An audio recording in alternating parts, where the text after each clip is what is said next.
எப்பயுமே கன்னிக்கிட்ட இருக்க ஒரு சூப்பரான ஒரு குவாலிட்டி என்னன்னா, என்னால முடியாட்டி என்கிட்ட இருக்கிறத வச்சு அது முடிச்சு காட்டுவா.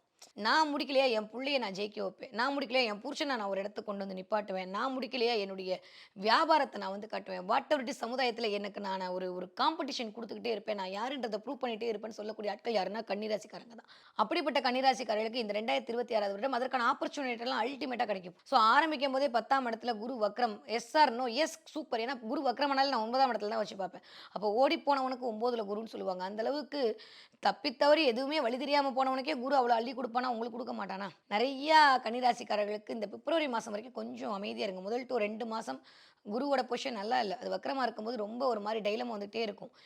ஏன் ஒரு மாரி அலைச்சலா இருக்கும். அசௌகரியமா இருக்கும். எல்லாரும் எந்திரிக்கிற மாரி தான் காலைல எந்திரிப்போம். ஆனா எந்திரிக்கும்போது ஏன்டா எந்திரிக்கிறோன்ற மாரியான சில சினாரியோ உருவாகும். ஒரு மாரி டயர்ட்னஸ் கிரியேட் ஆகும். இது சில பெண்களுக்கு.